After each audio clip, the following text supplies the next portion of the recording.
If you'll take your Bibles, we're going to be in 2 Corinthians chapter 9.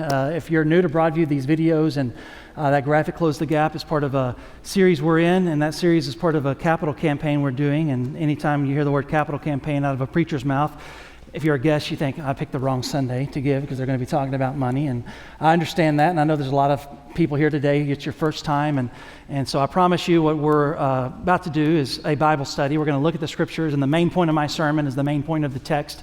So we're not talking about a capital campaign. Let me rephrase that. We're not talking about this capital campaign. We are, however, talking about a capital campaign in the first century, and that's what 2 Corinthians 8 and 9 is all about. It's one of the reasons we wanted to look at these chapters as we think about this season in our life as a church, trying to address a gap that we have facility-wise with our student ministry, and even in this worship center as well. And so, as you're turning to 2 Corinthians chapter 9, I wonder, have you ever had a situation where you had the best intentions and every desire to do a certain thing, but by the time you did the thing you had intended to do, it was too late? Have you ever had that happen? Maybe for you, it was it's still hard to talk about. Your senior year of prom, the girl you wanted to take to prom, you waited too long, and by the time you asked her, I'm sorry, someone else is taking her. Does anybody else have that experience? No, just me. No. Some of you might have been something other than that. It happened to me again the second year of Hebrew for the quarterly exam. I thought I had it. I did well in Greek. I can do well in Hebrew. It's not going to be that hard to memorize the conjugation tables. Yes, it is. It's way harder than what you might think it is. And so I remember trying to cram that last night before the exam and just not being able to do it. Didn't matter how badly I wanted to do it. Didn't matter how good my intentions were. Certain things have a time sensitivity to them. And if you don't put in the necessary preparation at the necessary time, then when the day of harvest comes or when payday comes, you don't have what it takes to pay the price of admission. And I think the people who know that better than anybody are farmers. Any of you farmers in the room? We got a lot of farmers in West Texas. I grew up surrounded by farmers. No farmers in this room, evidently, so you're not going to know what I'm talking about. But if you grew up around farmers, then you know, especially cotton, which is very popular in West Texas, it requires a certain preparation process before the day of the harvest can come. And if you don't put in that readiness, if you don't put in that process of readiness, it doesn't matter how badly you want the crop to happen. It doesn't matter how sincere you are. If the prep work isn't done, and if it isn't done properly, then you're not ready when the harvest day comes. And that's true at every level. Even before you plant the seed, you've got to prepare the ground. You can't prepare the ground at just any time of year. The soil has to have a certain kind of condition to it. When you plant the seed, you can't just grow it any time of year. Cotton, it can't be too hot, but neither can it be too cold. It can't be too dry, but it can't be too wet. It has all of these particular little moods about it, and you would think, why would you grow cotton in West Texas where the weather's just like whoom, whoom? But that's because that's what cotton wants. It wants that kind of thing. And when you do everything you need to do on the prep end before you plant the seed, and if you maintain it properly with enough competition to stimulate growth, but not so much competition that you choke it out, and if you harvest it at just the right time, you can't do it too early or you won't have any cotton to get, or if you do it too late, all the cotton will be on the ground. But if you do it just the right time and you demonstrate readiness at every point along the way, then by the time the harvest day comes, you've done everything you needed to do, and you're going to reap a bountiful harvest. And so the point is, every farmer will tell you, a bountiful harvest is preceded by a process of preparation. Preparation precedes a bountiful harvest. Because the universe operates according to certain laws. God created the universe that way. He's a God of order. You have laws of physics. You have laws of math. You have laws of science. Laws like gravity. Doesn't matter how sincere you are. If you think you can fly, you cannot fly. You'll fly right to the ground. It's a law. That's a law. That's something God put into motion. Second law of thermodynamics, all the laws of relativity. You got philosophical laws like the law of non-contradiction. A thing can't be what it isn't. You can't say of a bachelor that he is married. You can't say of a married person that they are a bachelor. Those two things contradict each other, so there are laws we must follow. And just like there's laws in the physical world and science and math and philosophy, there is also laws in the spiritual world. There are spiritual laws. There are laws as it relates to ethics and theology. And just like God structured the universe to order those physical realities, He's ordered the universe according to spiritual realities. And if you want a life that God can bless, then that life has to be lived a certain kind of way. And we're going to look at one of those laws this morning in our text today.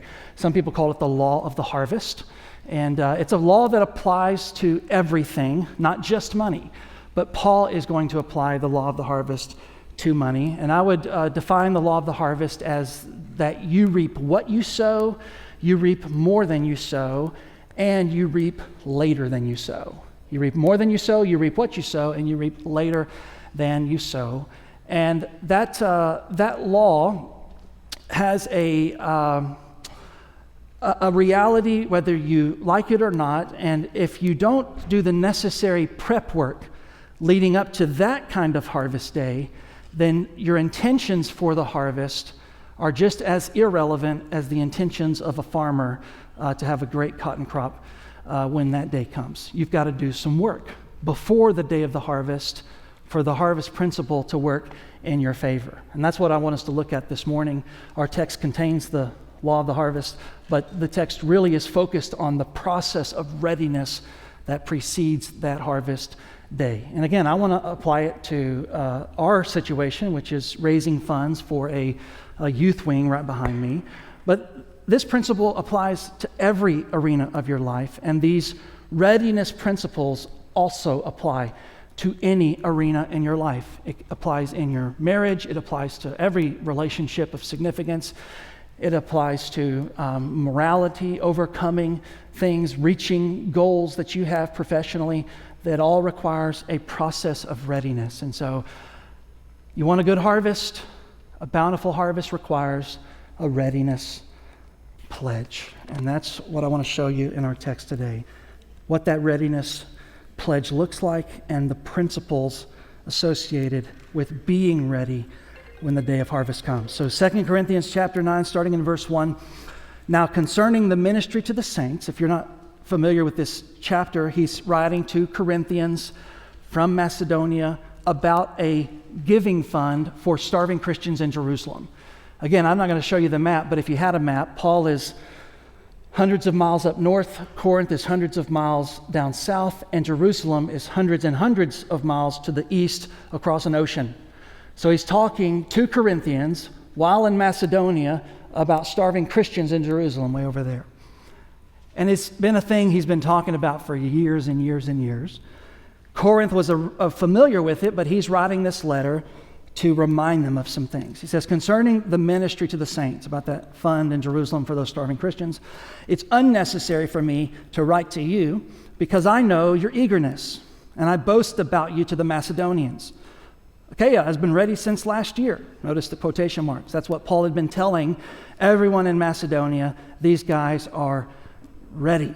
Your zeal, Paul says, has stirred up most of them. But I'm sending the brothers, he talked about these people last week, saying I'm going to send them on ahead so that our boasting about you in this matter would not prove empty. In other words, I don't want you to embarrass me by not doing what you said you would do. And so that you would be ready just as I said. Otherwise, verse 4, if any Macedonians come with me and then they find you unprepared, we, not to mention you, would be put to shame in that situation. Therefore, I considered it necessary to urge the brothers to go on ahead to you and arrange in advance the generous gift that you promised so that it'll be ready as a gift and not as an extortion. The point is this. Here's our principle of the harvest.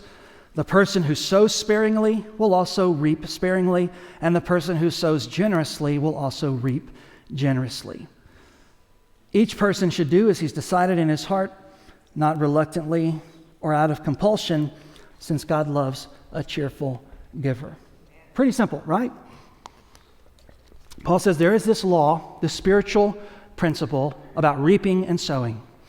And if you will sow a certain thing, a certain kind of way, then your reaping of that thing will look a certain way. If you sow generously, you're going to reap generously.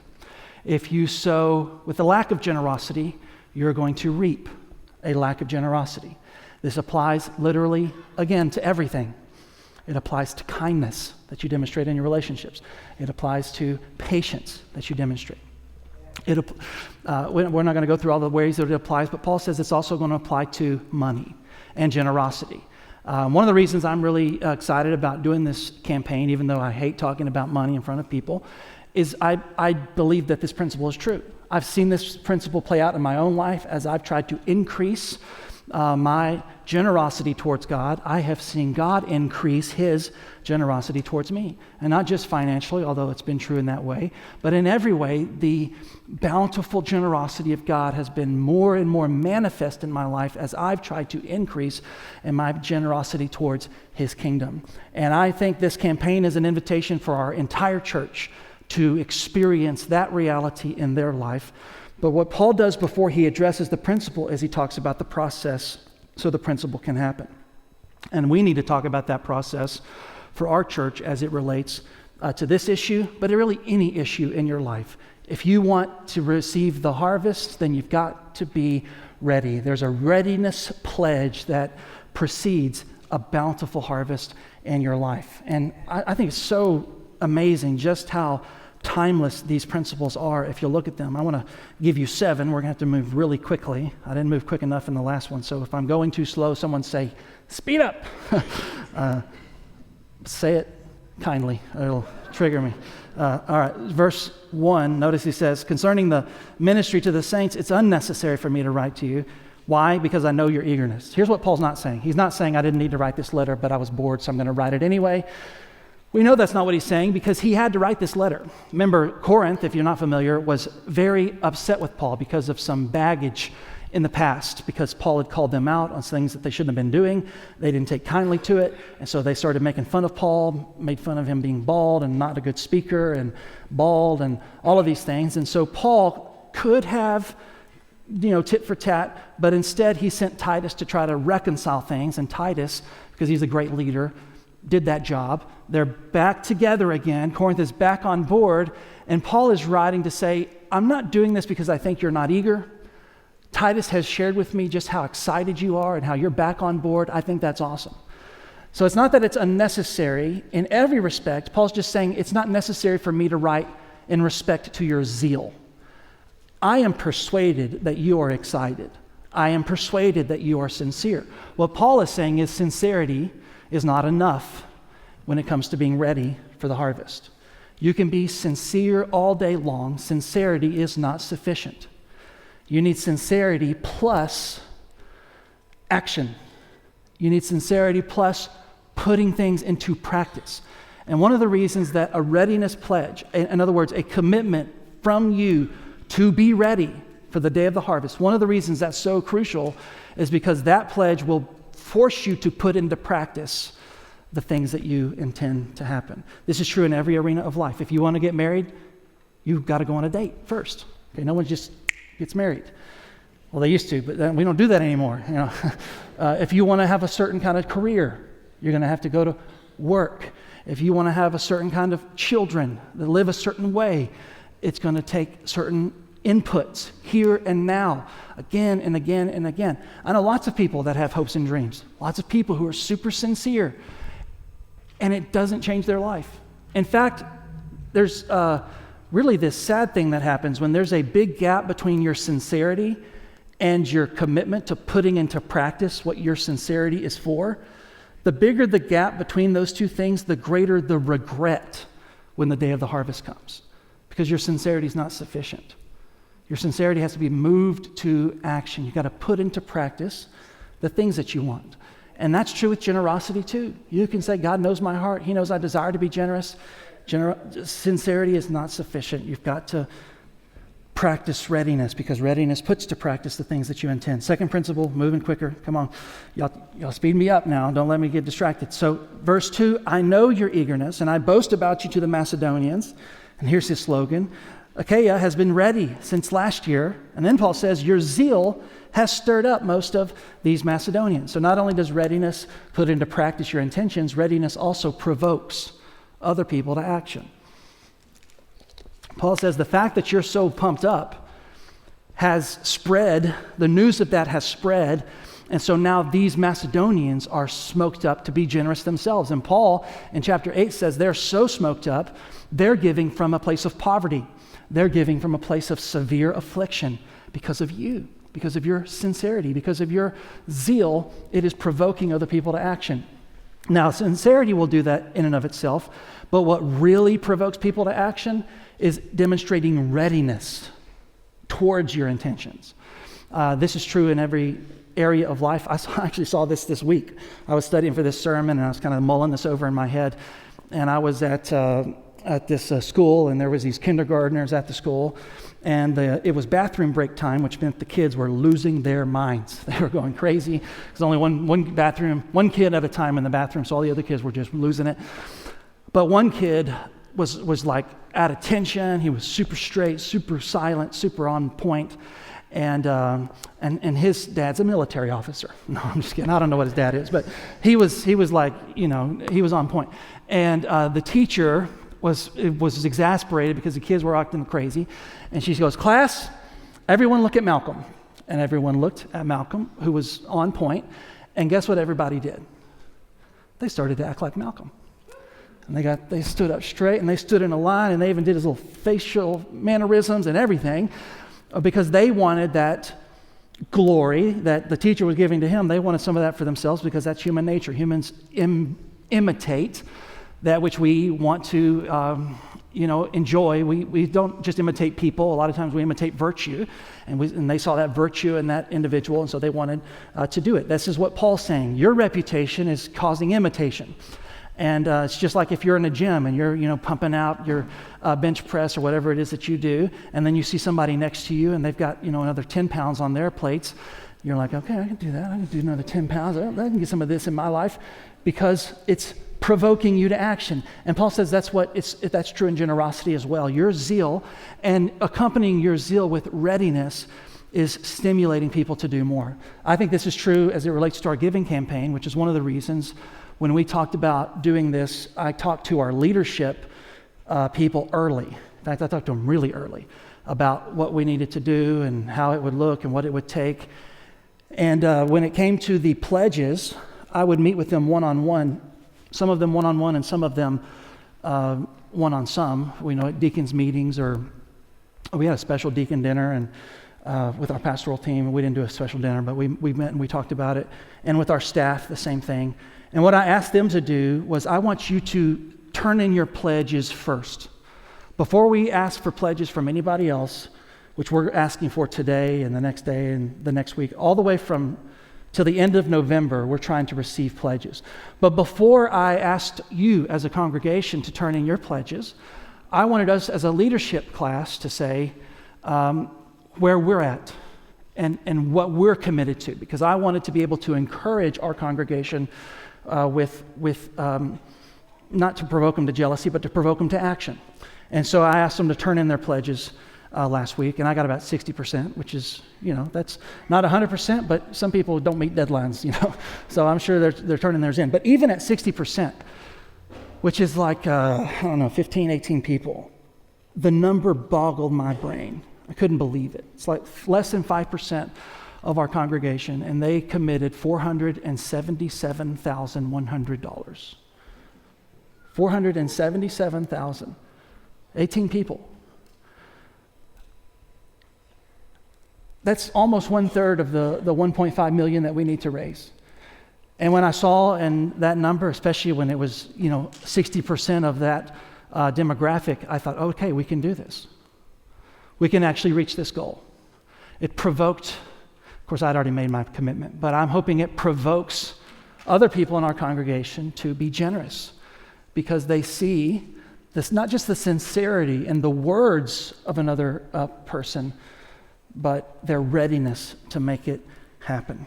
And so it'll provoke people to action, and it puts to practice your eager intentions. The next couple of things in verses 3 and 4, he says in verse 3, "I'm sending the brothers so that our boasting about you in this matter would not prove empty." Remember, he had been talking them up, how great they were. He says, I don't want that to be false. And I want you to be ready just as I said. Otherwise, verse 4, if they do come with me, the Macedonians, and they find you unprepared, we, not to mention you, would be put to shame. So this is actually happening at two levels here. First, Paul is talking about their public reputation, but he's also trying to link up readiness and their private integrity. So it's happening at two levels. When it comes to their public reputation, Paul is saying you being ready is going to protect your reputation. Every church has a reputation for something. Even our church has a reputation for something. And our reputation matters, right? It's, by the way, the fact that Paul is praising them publicly, I think that's crazy, because they were attacking his character. They were mocking him. They were questioning his integrity and his sincerity, and he did not respond in kind. He praised what was praiseworthy. So that's, to me, that's just incredible. But he says, I want you to be ready because I don't want that public reputation that you have to be harmed. Why does he care so much about their reputation? Well, if you think about this, a lot of people in church world have their faith strengthened by other people who are Christians. I would never say that your faith should be in another Christian, right? Your faith should be in Jesus. But it's inevitable that other Christians will strengthen your faith by their example. And when Christians who really demonstrate readiness and they're, just living for the Lord, their life has a positive effect on us such that they increase our faith. And when those Christians are publicly exposed to not be what they said they were, the opposite happens. They don't strengthen our faith, they weaken our faith. And even though our faith wasn't necessarily in them, the blow to their reputation causes us to begin questioning whether, if they're wrong, if they were lying about that, then what else are they lying about? And is this not true any longer? And a lot of people deconstruct in their Christian faith because of the blow of the reputation of many Christians and of many churches. And Paul knows that. Paul's saying your generosity is not even just about you anymore. Your generosity is about me. Your generosity is about the gospel advancing. Your generosity is about so much more than you. So you have to be ready because it's not just about you. But it is about you, right? Verse 4, it's going to be a shame to you if they come with me and they see that it was all hot air. If you were talking a big game, but you weren't ready to deliver. I let my kids listen to a lot of different kinds of music. Some music I probably shouldn't let them listen to. But I let them listen to classic rock every now and then. Because I like to listen to classic rock. I didn't like it. My dad forced me to listen to classic rock. And I got to know a lot of the songs. And Queen, Freddie, what's his last name? Freddie Fender? Freddie Fender? Mercury, there it is. Is there a Freddie Fender too? Okay. Freddie Mercury, talented vocalist, incredible. One of their favorite songs is We Will Rock You. Every time I get in the truck here lately, if it's not People Hating by the Red Clay Strays, it's We Will Rock You by Queen. And they get into it, they scream, they love that song. You know what their favorite line is? You got mud on your face, you big disgrace, kicking your can all over the place. And Briggs, my youngest, he's a little force of nature, and he gets so into it. He gets animated. Blood on your face, you big disgrace. He's just like really into it. And that's what when I read this from Paul, that's what I think. You're going to have mud on your face, you big disgrace. Because your integrity isn't there. There's a gap between what you presented yourself to be and who you are in principle. And we talked about last week how there's a direct connection between money and trust. And that if you want to be entrusted with more from God or whoever, that you need to be a trustworthy steward. You need to be a steward worthy of trust. And trust is diminished when integrity is lost. When you lose your integrity, people say, I don't know if I can trust you anymore. And Paul is saying, this is why you need to be ready. It's not just about you, but it is about you. And if you're not ready, that blow to your integrity, it's going to put mud on your face and everyone else's faces, and you don't want that. We don't need that. The people in Jerusalem can't take that. And so get ready. Get ready. It puts to practice your intentions. It provokes other people. It protects your reputation and preserves your integrity. But then the big one's in verse 5. Therefore, I considered it necessary. Notice the switch up. I considered it necessary. I didn't have to do it because of the zeal, but I do have to do this. Why? I had to urge the brothers to go on ahead of you and arrange in advance the generous gift you promised, so that it will be ready as a gift and not as an extortion. Two things happening here as well. Paul's essentially saying, it's important for you to be ready, and so to ensure that you're ready, I'm going to send these brothers ahead of you, and I'm going to establish some accountability. You remember Ronald Reagan during the Cold War, trust but verify? Doveryai no proveryai. That's how you say it in Russian. Trust but verify. Ronald Reagan was not saying, well, he might have been saying, I doubt the integrity of the Russians, but let's say for the sake of argument, he wasn't saying, I don't trust you. I do trust you, but I just want to make sure. And that is not, accountability is not always a form of suspicion. In many respects, accountability is a gift of protection, because you want to protect the progress towards the goal that was communicated. A good example of this is this campaign. I've never done anything like this as a pastor, and so I asked one of my mentors if he would coach me and how to do this, because he's done this like 4 or 5 different times, and he knows what you need to say and what you need to do and when you need to do it and how and all these things. And a lot of what he said was not rocket science. It's like common sense. Anybody could have known that. But the one benefit that I did get, the greatest benefit, I should say, not the one, the greatest benefit I received was accountability.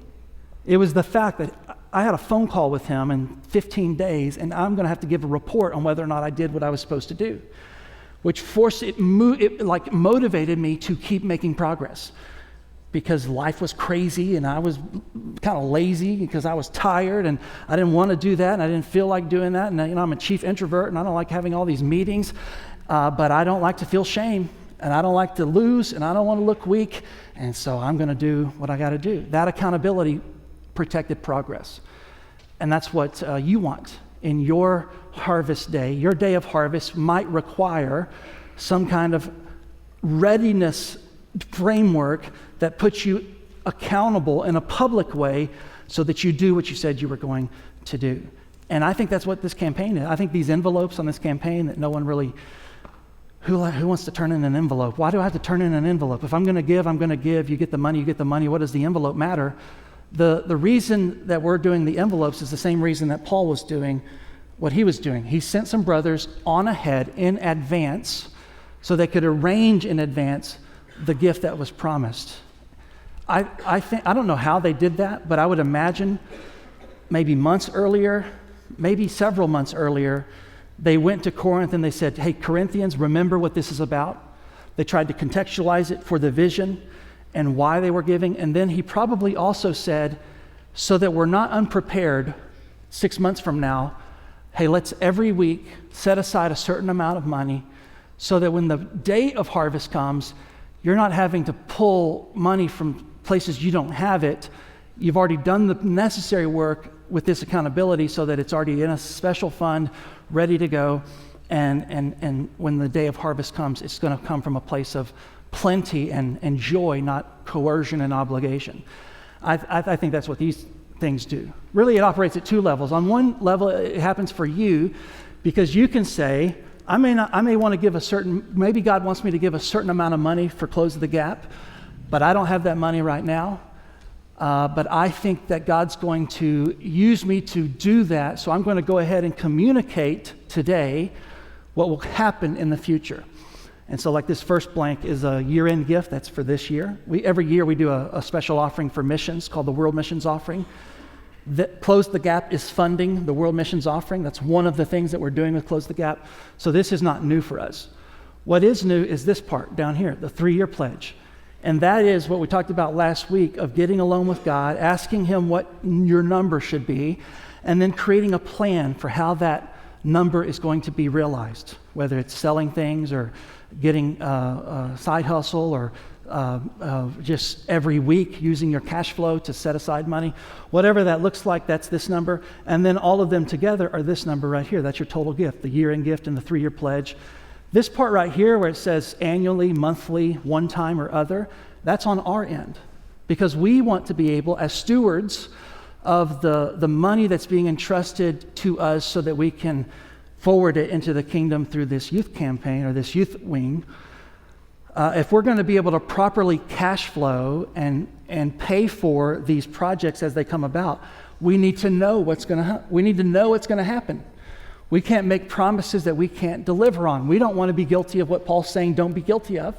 So these pledges, not only do they put accountability on all of us publicly, but it enables us, the ones who are hiring these contractors and doing these things, to do what Paul is saying here, arranging in advance. Jesus talked about this in Luke chapter 14. He said, nobody builds a tower without first sitting down and calculating whether he has what he needs to build the tower. Otherwise, he's going to build his tower halfway and stop, and everyone's going to make fun of him.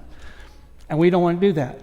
He said the same thing about a general going to war. No general goes to war unless he first sits down and wonders, I've got 10,000, they've got 20,000, can I do this? Otherwise, he's going to go to war and all those people are going to die because he wasn't ready.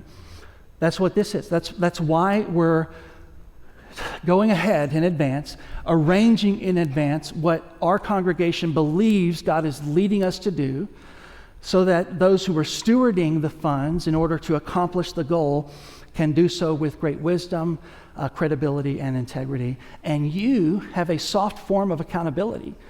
No one else is going to know your number, obviously, except the person that puts it in. But just like our leadership team said, hey, we're communicating, we're saying publicly our leaders are committing $477,000 to this process.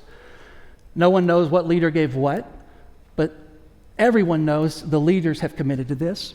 And the same thing is true for us, generally speaking. If our church together speaks with one voice and says, this is what we believe God is calling us to do, then there is a soft accountability that when we get to the future, if we did not keep our word, then we did not keep our word. And so the fact that we will one day be shown whether we did or didn't keep it motivates us to keep it, because that's what readiness does. Readiness progresses the future that you desire. Real quickly, the last one's readiness also helps preclude any greed in your giving.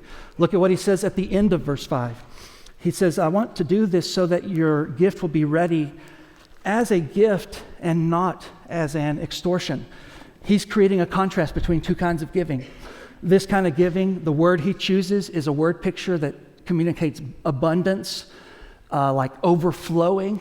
This Greek word is a word picture that communicates restriction, poverty, like there's nothing there. It would be like trying to squeeze blood from a turnip. You've heard that phrase? That's this word. And every translation uses different language, but the basic idea is, imagine if you were going to a restaurant. Let's say you were going to Cotton Patch. By the way, those of you who have given me Cotton Patch gift cards, legit. I have had such amount of free Cotton Patch. It's awesome. So this is the reason it's fresh on my mind. We went to Cotton Patch. Me and Audrey went to Cotton Patch, and someone in our church gave us a very generous gift card. And we got our meal, and I don't know, the bill was like $60, and there was another $40 on the gift card. And because that $40 was already there, and because God has blessed us, and we had other money on top of that, it was nothing for us to say, hey, keep this change. $40, that's a pretty generous tip. And it was fun. It was joyful. We was like, I want to bless you. I want you to be I want you to be happy, and this isn't coerced. It's not like I have to do this. I want to do this. And it was such a beautiful and invigorating blessing in our life. But imagine if we didn't have the gift card. And imagine we only had $80 in our wallet. And we haven't bought groceries yet, and that costs like thousands of dollars these days just to buy groceries. And the water bill wasn't paid yet. And then we get our bill, it's a $60 bill. What are we going to do? We're going to say, man, I don't know if we can do a tip today. We would never do that. We would still give the tip, but it would be like squeezing blood out of a turnip. This is so painful. And that's what Paul's saying. I don't want it to be like that. I don't want it to be coercive. I don't want it to be painful. I want it to be joyful. That's what God wants. He wants your generosity to be happy and joyful and abundant and voluntary. And that's why you got to be ready. That's why you've got to prepare in advance. That's why every week set aside just a little bit so that when the day comes, your generosity is huge, even though the process of getting there wasn't as hard as it might have sounded when you first wrote that number down. And so it precludes greed from your giving. We don't use this word very often. It's the opposite of include. I'm keeping greed out of my giving. I don't want to give to the Lord and secretly hate the fact that I have to give to the Lord because I made this commitment, I got to give. That's not what the Lord wants. That's the opposite of what he wants. He wants you to be joyful. And so be ready so that you can preclude greed from your giving. And then finally be ready because it positions you for God's blessing. Verse 6, the point is this: the person who sows sparingly will also reap sparingly, and the person who sows generously will also reap generously. We're going to talk about this next week. We don't have time to do it today.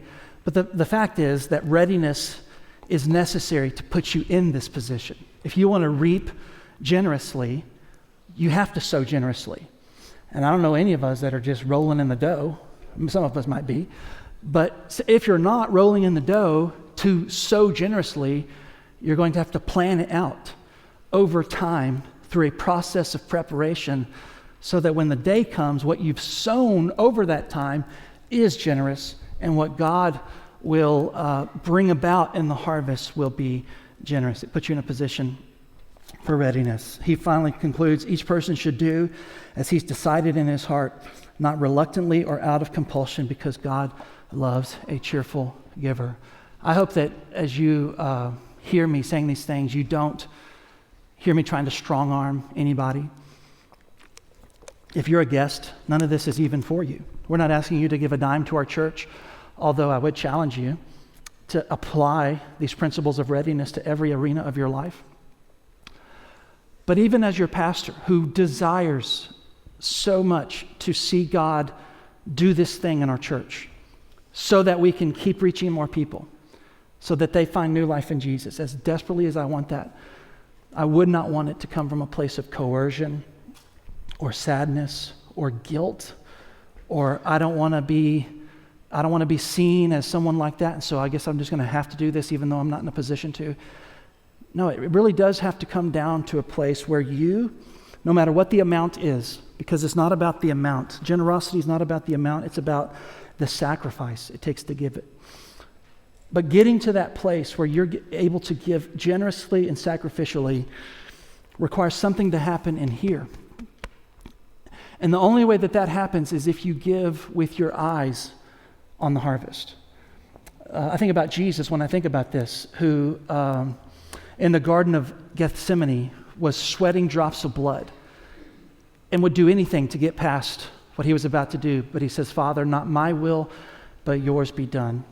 And the author of Hebrews talked about why he was able to do that. And he says in Hebrews chapter 12, verse 2, that it was because of the joy that was set before Jesus that he endured the cross, despising the shame, and now he's seated at the right hand of God.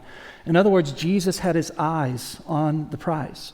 Jesus was able to be generous. Jesus was able to stay in a state of readiness his entire life, setting aside every day he lived was a day of sinless perfection to the Father so that he could give that life for us and die in our place for our sin. It required him to be ready so that the day of harvest could come. But what motivated Jesus to do that? It was the love of the Father, obviously. It was a number of things, but it was also the joy that was set before him. He saw the fields of the harvest. And that's what we need to be motivated by in our giving. As Christian people, our joy is his joy. We were part of what he envisioned when he laid down his life. And what we inherit when we enter into heaven is that same inheritance. We inherit this kingdom spreading the entire globe so that people from every tribe, tongue, and nation gather around the throne and sing, worthy is the Lamb who was slain. Salvation belongs to the Lamb. Glory and honor, blessing and power belong to Jesus, the Lamb. That's why we give. That's why I'm giving. It's not just for a building. It's not for a balcony. It's for those people, because that's the inheritance. And if you decide that's why you want to give, then your giving will come from the right kind of place, and you will be ready when the day comes. And so as we enter into this time of response, I just want to challenge you to maybe reshape your thinking on this question. Over the next 3 weeks, we're going to collect these envelopes. So some of you will turn in your envelopes today, some of you later. We have to the rest of this month. But as you think about what God would have you to give, I want to challenge you to think about these cards as a mechanism for readiness. That God would use your public commitment today to motivate readiness at every point over these next 3 years. And to do so with your eyes fixed on that harvest of every person, every generation, finding and enjoying new life in Jesus. And if we can do that together, there's really no limit to what God will do through us. And if you're not able to do that this morning because you don't have a relationship with Jesus, the invitation is open for you this morning to receive that. So I'm going to ask you to bow your heads and